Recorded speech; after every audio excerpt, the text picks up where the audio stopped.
Woo, buddy. This should be a fun one. What's going on, Knicks fans? GMAC in the building or on your screens. Here to recap a thrilling 131-114 preseason victory for the New York Knicks. It's funny because for most of this game, I was struggling with how to start and who to start with.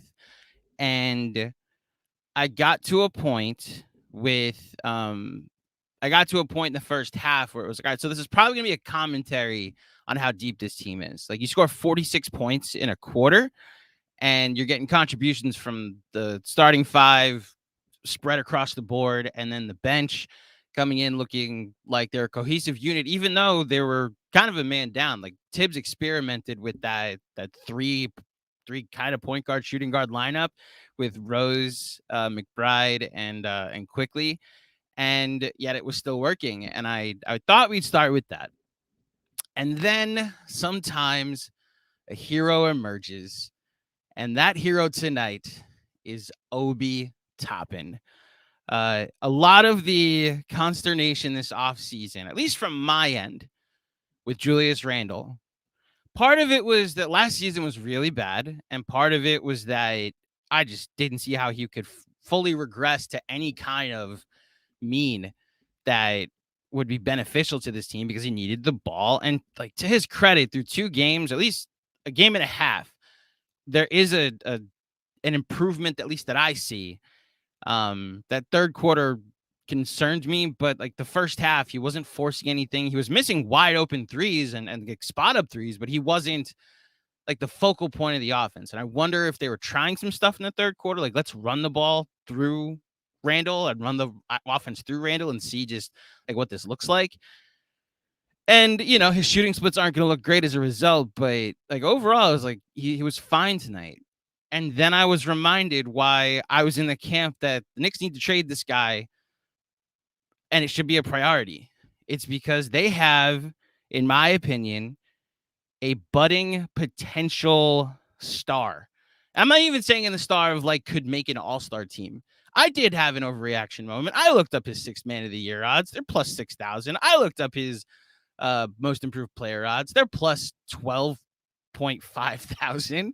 I'm not lighting $100 on fire in either scenario, but when I say star, it's literally just the guy that causes so much energy that you think of this team, you think of Obi Toppin. Like, whether or not he's ever going to generate enough offense on his own is a whole different story.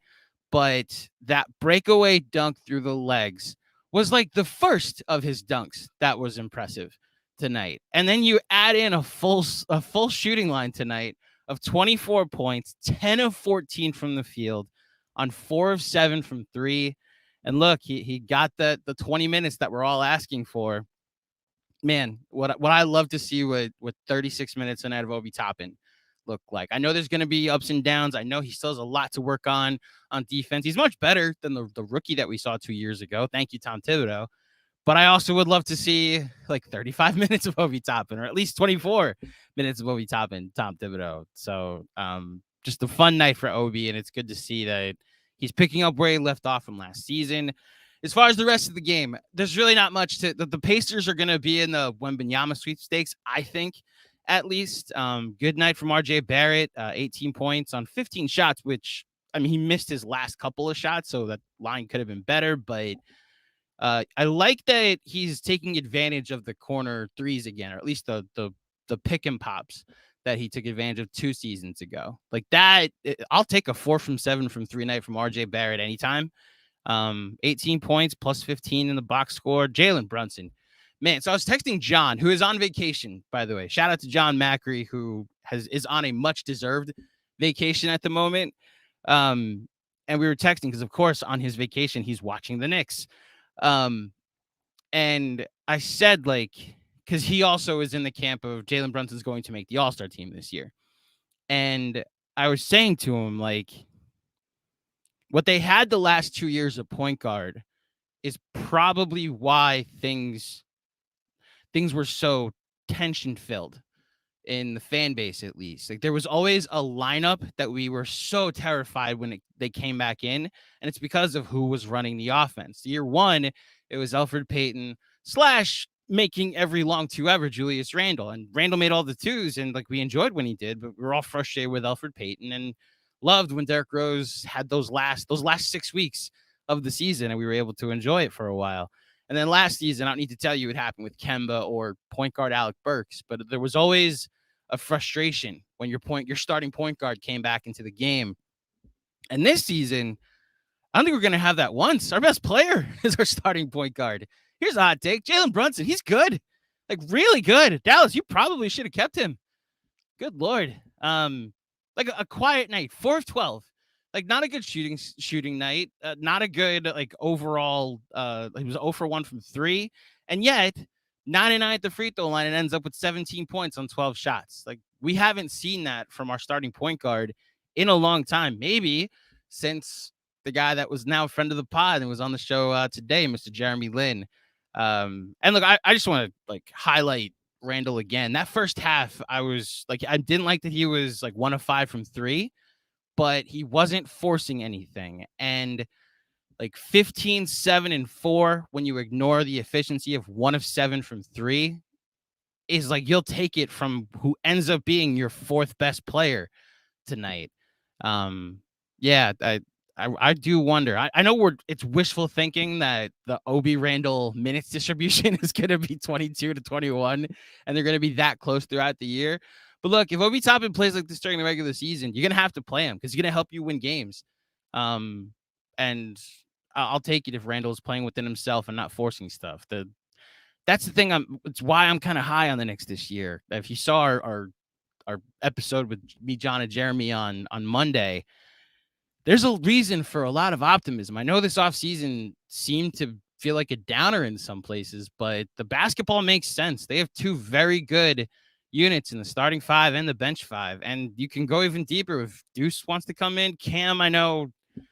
Look, Cam Hive, he got the start tonight, 1 of 7. The one was outstanding, an up and under when Randle passed it to him on a weird angle.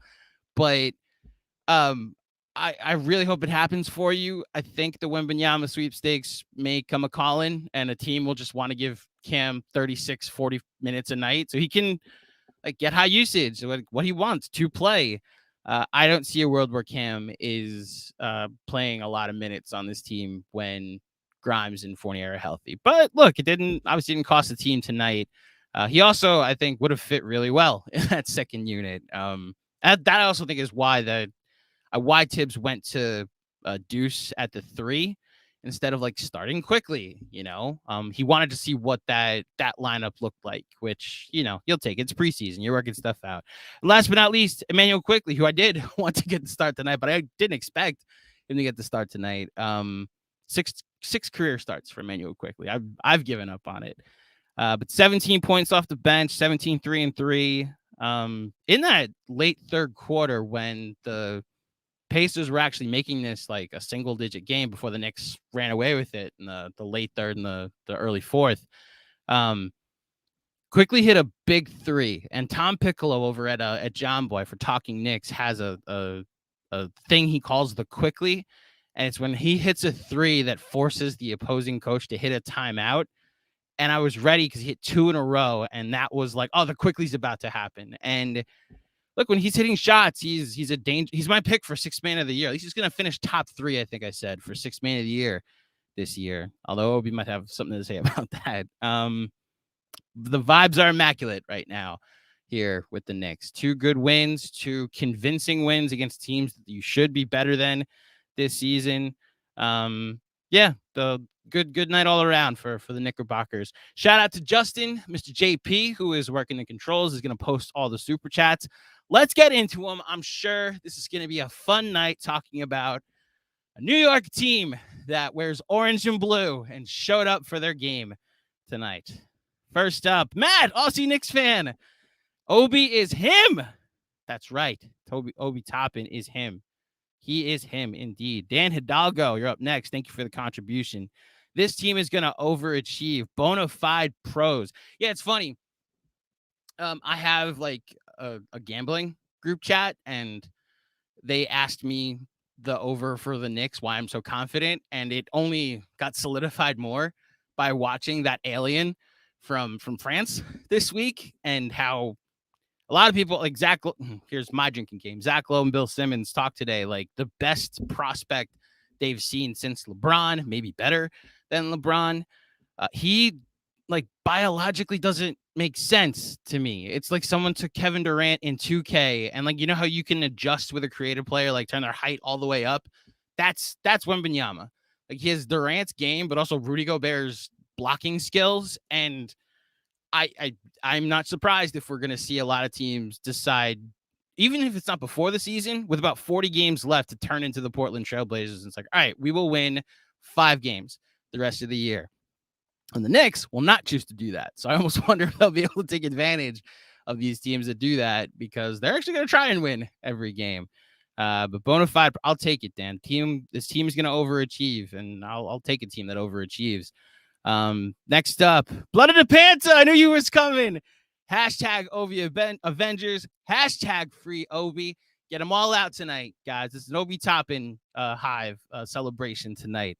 Next up, Carolina Knicks fan. Obi, let me show you why I think I won the dunk contest last year, and probably should won it the last 2 seasons, but we were still figuring out how to judge dunk contests 2 years ago. Good comment. JD Sports Talk. Shout out to my man JD over at Knicks Fan TV. A bunch of eye emojis and then a bunch of faces with zippers. I believe this is in reference to Cam Reddish, because you're in the Cam hive and he had a pretty bad night in an emergency start. I feel for you, man. That's obviously the only thing that you're referencing right now is that. So thank you, JD. I hope things are going well over there. Love Brunson. This is from Anthony Sixto. Love Brunson using a combo of muscle and quick space creation to manipulate the paint. Who do you think will benefit most when teams start to collapse on Brunson? Hashtag Brun DMC. That's amazing. Hashtag Brun New York. Hashtag LeBron. Didn't think you could top Brun DMC, and then you did. Well done, Anthony Sixto. Who do I think will benefit most? I think we saw it tonight. There were some kickouts to RJ at times. Like what we got from Randall that year that he was Larry Bird, for at least splits wise, he was Larry Bird. There was a lot of penetrate and kick to the corners, whether it be to Reggie Bullock or RJ, and RJ feasted on these wide open looks, and it's why his 3-point percentage is over 40%.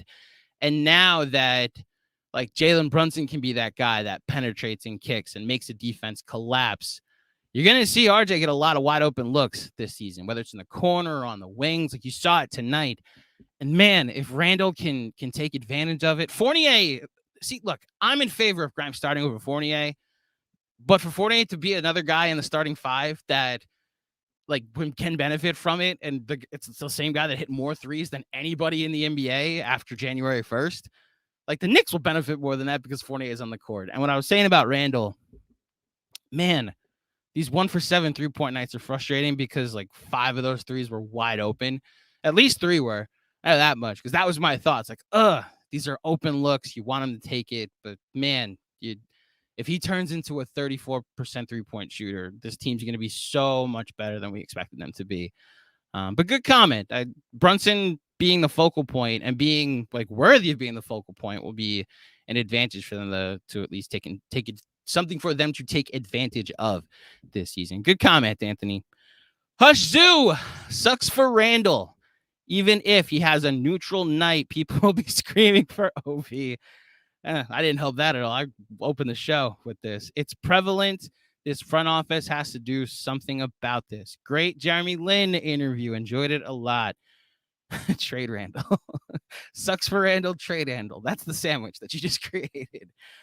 Thank you for your comments about the Jeremy Lin interview. Obviously, that's not, I produced it and booked it, but like shout out to John for asking. He did all the research and asking such like really good questions and getting a lot out of Jeremy. A little behind the scenes, I think I said this on the pod, but John went over in time And Jeremy was fine with it. Jeremy wanted to stick around for like an hour if he could, but he had like a bunch of back to back to back to back. I also want to clarify, there's a cut in the middle of it. And my cousin asked me, I want to know what was cut out when he was talking about Kobe. As he mentioned in the interview, he was doing the entire like Zoom call from hotel Wi-Fi, so on an iPad.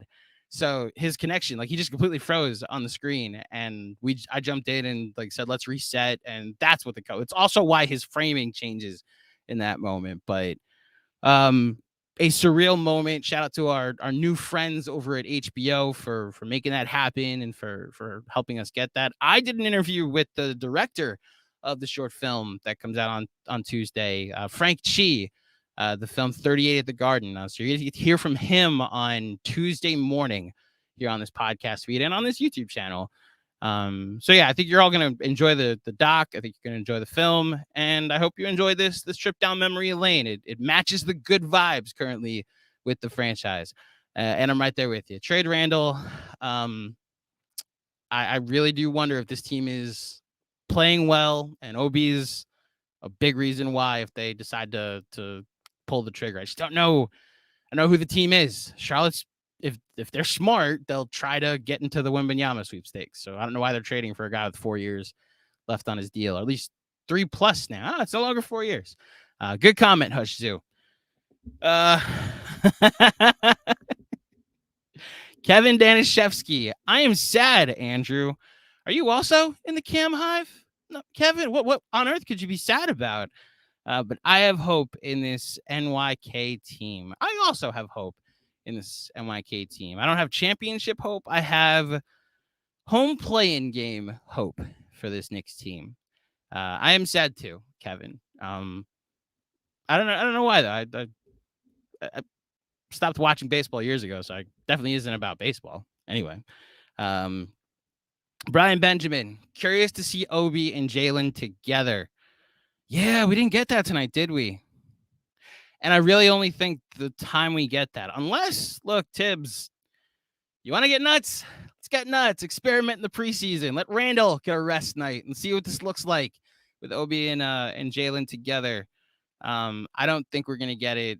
Similar to here's Claudio Casino line, 100 minutes together of Obi and, you know what? I'd have to make that higher. It'd have to be like 500 minutes because like an injury to Randall and Obi passes that in 3 games, but I'd love to see it together too. He has a chemistry with Quickly though that is working, so you're almost okay with it for now. But yeah, good comment. I'd love to see Obi and Jalen together. SB Gorilla, I'm tired of all the Obi hate. He is going to be good. Best floor runner in the NBA, hands down. If someone is better, tell me. I'll wait. Obi has fast break buckets dropping out of his pockets. Who's hating Obi Toppin? That's definitely not this channel. This is the Obi Hive, Obi's Avengers here at Knicks Film School. Yeah, I whoever is hating on Obi Toppin, I hold this L tonight, please. I don't know who is hating on Obi Toppin. And of course, Robert Cross, GMAC the legend. What's up, Robert? RJ Barrett, greater than Donovan Mitchell within 24 months. At least you gave me 2 years for him to get there. Count it. Hashtag 53 wins. You could have went Obi Toppin greater than Donovan Mitchell. At least it would have fit the theme of the night. I love the optimism, Robert. Yes. RJ's got Hall of Fame written all over him. And look, I'm not putting the ceiling on the kid. Maybe you will be. But yeah, good comment, Robert. Very, very on brand.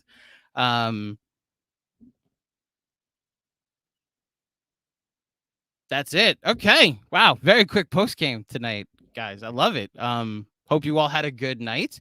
I'm just gonna end the bit now.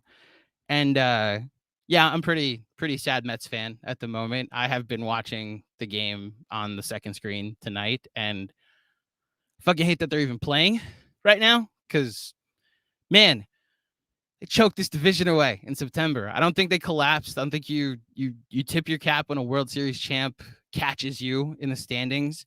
I can't anymore. This is why Mets fans have a sports version of PTSD, because, and I was telling Oz this, and I was telling JB, founder of Knicks Film School, like, the blueprint was challenged last weekend. Like, they went in to Atlanta with their three best guys, and I had so much confidence. Like, this is how the Mets are going to win the World Series, with these three guys carrying us. And they got their teeth kicked in. And all of the positive spin that I agree with, this is one of the better statistical teams that they've ever had. Just like, it didn't matter. All of the advantages I thought they were going to have didn't matter. Edwin Diaz, best closer in baseball this year. You can't put him in if you don't have a lead. Pete Alonso, Francisco Lindor, two of the best individual seasons, offensive seasons that a Met has had. 4 singles. Like, the Mets are a team of singles, which is great for like a Vegas bachelor party, but not for a pennant race. The vibes are very high for the New York Knicks right now, but they are not for the other team that I spent a lot of time rooting for. But we'll see. We'll see over the next 2 days. That'll do it. I'm recording with Jeremy on Sunday night. I told him it was going to be based around the Mets score of Mets games 3. Like, we record after it. Who knows if we even get to that game. But I'll go with some confidence that Jeremy and I will be back at least Monday morning for all of you. We're going to talk about our preseason overreactions so far. John and I will be back because John's on vacation now, then Jeremy goes on vacation. We've got a lot of good Patreon content coming out. We've got our over-unders out right now for the East and Western Conference. I will say that the these over-unders came out. We recorded them before this week.